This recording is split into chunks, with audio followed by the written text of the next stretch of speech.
আসসালামু আলাইকুম এভরিওয়ান। আজকে আমি টুকটাক যা করলাম সেটা তোমাদের সবার সঙ্গে শেয়ার করব।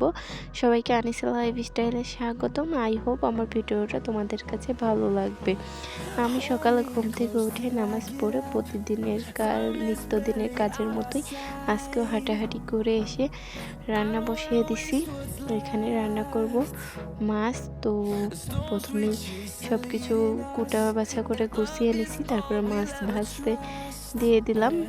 রান্না করব তেলাপিয়া মাছ, তো তার জন্য প্রথমে ভেজে নিচ্ছি। এখন মশলাটা খুব সুন্দর করে কষিয়ে নিচ্ছি পেঁয়াজ মরিচ দিয়ে, একটু জিরা ফোড়ন দিয়ে। এরপরে তরকারি মশলার মধ্যে দিয়ে দিব। রান্না বাড়া করে খাওয়া দাওয়া করে আজকে একটু গেছিলাম সাহায্য করতে আমার এক ভাবিকে।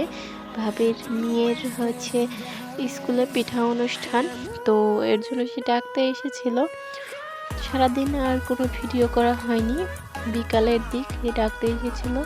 সারাদিন আমি একটু জাল বানাইছি, জাল বুনাইছি, জালের সুতা তুলেছি, বসে থাকছি, সেগুলো আর ভিডিও করা হয়নি। তারপরে গোসল টোসল করে 3টার দিক চলে গেছে এই ভাবির বাড়িতে ভাবিকে একটু সাহায্য করার জন্য। ভাবি প্রায় 7 রকমের পিঠা বানাবে। তো তার মধ্যে যেগুলা শুকনো পিঠা বা ভিজানো পিঠা আগের দিন বানিয়ে রাখা যায় সেগুলো আজকে বানিয়ে রাখবে। কালকে যেহেতু পিঠা উৎসব, তো কালকে সকালে কিছু বানাবে। তো এর জন্য ভাবিকে সাহায্য করার জন্য এসেছি। সেই যে আমি আর ননদ মিলে শামুক পিঠা বানাই দিচ্ছি। ভাবিরও এক ননদ আছে, সেও অনেক সাহায্য করতেছে ভাবিকে। ভাবি আসলে মেয়ে নিয়ে পারে না, 2 মেয়ে, ছোট মেয়ে কোলের মেয়ে, তাকে নিয়ে পারে না। আর যাদের বাচ্চা আছে তারা বুঝবে, বাচ্চা থাকলে কিছু করা সম্ভব হয় না। তো আমি খুব ভালো বুঝি যে কতটা কষ্ট হচ্ছে এই ভাবির, এর জন্য এসে সাহায্য করছি। ওখানে শামুক পিঠা বানানো হয়ে গেছে, এখানে অপরাজিতা ফুলের পিঠা বানানোর জন্য আর কি আবার আটা কেটে নেওয়া হয়েছে। তো আমি মুটকি দিয়ে কেটে কেটে নিচ্ছি যাতে সুন্দর গোল হয়। বোতলের মুখ দিয়ে কেটে কেটে নিচ্ছি। আর ওই পিঠা বানানোর মধ্যে একটু লম্বা করে ওই ফুলের মাঝখানের কলিটা নিয়ে তারপর 2 সাইডে চাপ দিয়ে ধরে পিঠাটা বানিয়ে নিচ্ছি।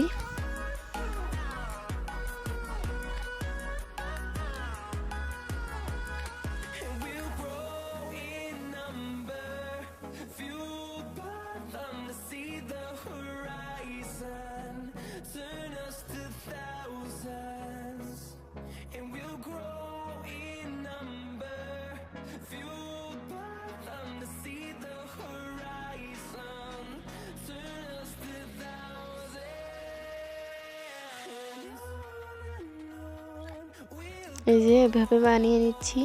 আর ভাবির ননদ ওইখানে মোবাইল দেখতেছিল আর বানাচ্ছিল। এদিকে শামুক পিঠা ভাজতেছে বড়মা, এক কথায় ভাবির শাশুড়ি আর আমাদের বড় মা পিঠা ভাজতেছে। আর আমরা ওদিকে পিঠা বানাচ্ছি, শামুক পিঠা বানানো হয়ে গেছে তাই ভাজতেছে। আর আমরা আবার অপরাজিতা ফুল বানাচ্ছি, ফুলের পিঠা বানাচ্ছি। আমিও তেমন একটা পিঠা বানাতে পারি না, যাই পারি এই শামুক পিঠা পারি, এই মডেলিংয়ের একটু পিঠাটা পারি। আর এমনি এই যে বলে শীতের সময় তো দুধ ভেজানো পিঠা, ভাপা পিঠা, এগুলাই শীতের পিঠা, এগুলা পারি না। আর এই যে অপরাজিতা পিঠাও বানানো হয়ে গেছে। এখন গুড়ে পাক দিবে, এক কথায় গুড় দিয়ে মাখাবে। তো দেখতেছিল গুড়টা হয়েছে কিনা। ঘন হয়ে আসলে বা পিঠার গায়ে লাগলে তখন পিঠাটা দিতে হবে, যাতে করে পিঠার গায়ে লেগে থাকে। এর জন্য দেখতেছে, বারবার চেক করতেছে হয়েছে কিনা। এরপরে পিঠা দিয়ে খুব সুন্দর করে নাড়াচাড়া করে এটা আবার ছাঁকনি দিয়ে ছেঁকে তুলবে। কে কে অপরাজিতা ফুলের পিঠা খাইছেন অবশ্যই কমেন্টে জানাবেন, আর কেমন লাগে সেটাও জানাবেন। তো এটা বানাই দিছি আর শামুক পিঠা বানাই দিছি।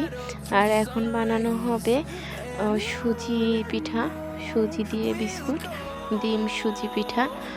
তো এই পিঠাটা এর আগে কখনো বানাইনি, প্রথম ভাবি বলতেছিল, এর জন্য আর কি ভাবিকে সাহায্য করে দিচ্ছিলাম। আর আমার সঙ্গে সঙ্গে আমি আমার ছোটো ননদকেও টেনে নিয়ে আসছি। যাতে করে আমার ভিডিও একটু করে দেয়, আমার যদি একটু ভিডিও হয়। এর জন্য আমি আমার যেহেতু ফোন নেই বা সবসময় ফোন কাছে থাকে না, সেজন্য ঠিকঠাকভাবে ভিডিও আপলোড দিতে পারি না। আর যখন ফোন থাকে তখন স্ট্যান্ডের সমস্যার কারণে ভিডিও আপলোড দিতে পারি না। নেই ননদকে ডেকে নিই, নেই বড় ননদকে ডেকে নিই, কাউকে না কাউকে টেনে নিই ভিডিও করে দেওয়ার জন্য। ঘ্যান ঘ্যান করি যে একটু দাও না আমার ভিডিও করে, একটু দাও না আমার ভিডিও করে। তো সবাই সবার কামে ব্যস্ত, দিতে তো চায় না, তারপরেও জোর করে নেই। ভিডিও আপলোড দিতে পারি না দেখে একটা কোর্সে ভর্তি হয়েছিলাম, যে 3000 টাকা খরচ করে কাজ শিখলাম বলতে সব কাজই জানতাম, ভাবছি যে আমাকে একটু সাহায্য করবে মনিটাইজ হওয়া পর্যন্ত, এর জন্য কাজ শিখলাম। কিন্তু কি আর হলো, সেটাও হলো না। আমাকে এখন একা একাই আগাইতে হবে। যেটা আশা করছিলাম সেটা হয়নি, যে কাজ শিখেছি সে কাজ আমি পারি। তো কি আর করার, কপালে যদি থাকে ইউটিউব থেকে কোনোদিন কিছু করার, তাহলে হয়তো পারবো, আর যদি না থাকে তাহলে কোনোদিনও সম্ভব না, যত চেষ্টাই করি কেন না। আল্লাহ যদি আমার কপালে রাখে কিছু, ইনশাল্লাহ একদিন না একদিন কিছু না কিছু আমিও করতে পারবো ইউটিউব থেকে। আর যদি না হয় তাহলে আর কিছু করার নেই। আর এই সুজির বিস্কুট পিঠাটা বানানোর জন্য আমি ডিম ফাটাই দিচ্ছি, কিন্তু বেশিক্ষণ থাকতে পারিনি কারণ রাত হয়ে গেছিলো। সন্ধ্যার পরে বানাতে বসছে এই পিঠাটা। চামচ দিয়ে হচ্ছিল না দেখে হাত দিয়ে সুজি মাখছিলাম। আর এদিকে মেয়েও একটু চালাচ্ছিল, আর এদিকে বাড়িতে বড় চলে আসছে পুকুর থেকে রাত্রের খাবার খাওয়ার জন্য। রাত হয়ে গেছে অলরেডি। তো ভাবি বলতেছিল একটু দাও, মাখাই দিয়ে যাও, মাখাই দিয়ে দাও। এর জন্য আমি মাখাচ্ছিলাম।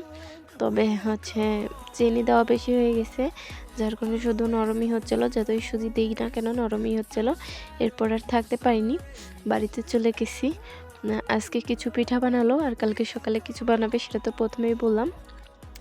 আর আমি এই পিঠাটা সম্পূর্ণ বানানো দেখতে পারিনি, কারণ শুধু মাখিয়ে দিয়ে বাড়িতে চলে আসছি। হাজব্যান্ডে চলে এসেছিলো রাত্রের খাবার খাওয়ার জন্য, খেয়ে দিয়ে সে আবার যাবে তার ডিউটি পালন করতে। এর জন্য আর কি শুধু মাখিয়ে দিয়ে বাড়িতে চলে আসছি। যারা যারা এই পর্যন্ত ধৈর্য ধরে আমার ভিডিও দেখলা, তাদের সকলকে অসংখ্য অসংখ্য ধন্যবাদ। আর আমার ভিডিওটা যদি এই পর্যায়ে এসে কোথাও কোনো অংশ একটু ভালো লেগে থাকে, তাহলে অবশ্যই লাইক, কমেন্ট, শেয়ার এবং নতুন হয়ে থাকলে আমার চ্যানেলটা সাবস্ক্রাইব করে আমার ফ্যামিলির সদস্য হয়ে যাবা। সুজি মাখা হয়ে গেছে, কিন্তু মনে হচ্ছে খুব পাতলা হয়েছে। এটা এখন 5 মিনিটের জন্য ঢেকে রাখবো, আর একটু বেশি সুজি দিয়ে দেখা যাক কি হয়। ঢেকে রাখলে হয়তো বা সুজি পানিটাকে চুষে খেয়ে নেবে, তখন শক্ত হয়ে যাবে। এর জন্য আবার কিছু সুজি দিয়ে মাখতেছি। এরপরে 5 মিনিটের জন্য রেস্টে রেখে দিব। 5 মিনিট পরে এই যে নিয়ে আসছি।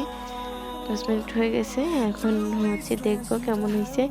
যদি না হয় আবার কিছু সুজি আর ময়দা দিয়ে মেখে তারপরে দিয়ে বাড়িতে চলে যাব। আজকের ভিডিও এই পর্যন্তই। সবাই ভালো থাকবেন, সুস্থ থাকবেন। আল্লাহ হাফেজ। আর আমার জন্য দোয়া করবেন। Bye, take care.